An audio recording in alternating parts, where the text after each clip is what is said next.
Yo people, what's going on? My name is Logic and welcome back to yet another video. Today what I wanted to do is give some 5 essential tips for new houseplant beginners. I know the spring is kind of fizzling out and we're entering the summer months, but I do know that we have a bunch of new houseplant owners. So from the master plant nerd himself, I just wanted to give 5 essential tips that I feel are going to be crucial in your plant journey. And in this list, I'm gonna challenge myself to try to implement some lifestyle tips rather than just strictly like houseplant care tips and whatnot. And just because I feel as if some of them aren't spoken enough about. But with all that being said, let's get straight into it. Alright, so tip number 1 for new houseplant owners is going to be you need to know yourself and know your surroundings. Now I know, once you start with the houseplant journey, it's super exciting, right? Like you want to buy every single plant you see on Instagram, Facebook, whatever social media you have. You're just so excited to buy everything and bring it into your room. Deck your room out and turn it into a jungle, right? I was the same exact way. I was out here ready to spend a rack on just a bunch of plants and everything to kind of fill up my space and fill up my bedroom. But one of my biggest mistakes when I started off with my plant journey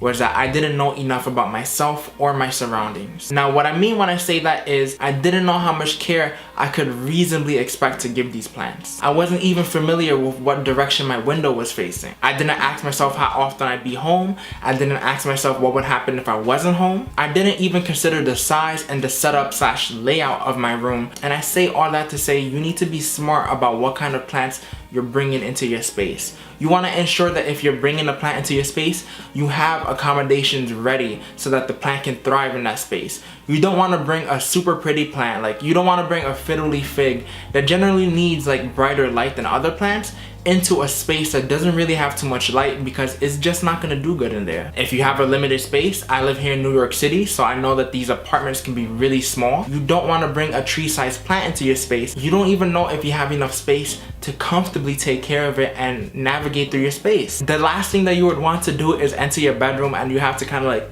all right, let me shimmy through the space so I can get to my bed. That's what I was doing. So that's number 1.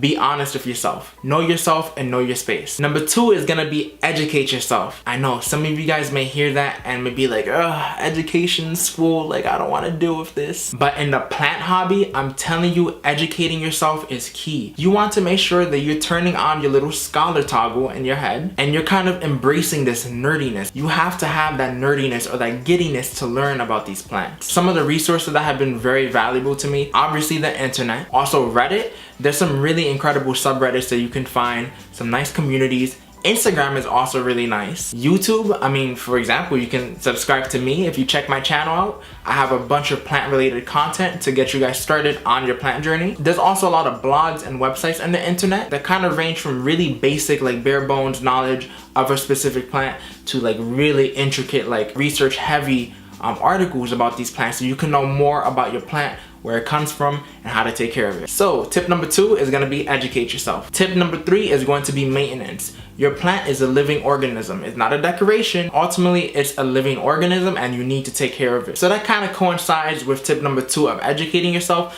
You're gonna wanna learn how to give proper care to your individual plant. And the concept of proper care can easily change from plant to plant. There are some plants that certain rules work that wouldn't work for another plant. You're gonna wanna make sure that you have proper watering techniques. You're gonna wanna make sure that you're checking in daily. I always say do your finger test with respect to watering the plant to know exactly whether or not your plant needs to be watered right now. So don't underwater, don't overwater. Make sure that you're providing an adequate amount of light. So that means that if you're somebody who you constantly forget to open your blinds in the morning before you leave the house, make sure that you're kind of changing the script. So that's number 3, maintenance. Very simple, very straightforward. Essential tip number 4 is going to be don't go broke. You want to be very frugal and very wise about how you're investing money into your plants. There are many times where you're gonna see plants posted up for such an absurd price. And the reason why you may be seeing it for such crazy prices is because quite simply, a lot of these plant shops, they like to take advantage of trends and hype. For example, I remember a time of finding a cheap or at least a well-priced, reasonably priced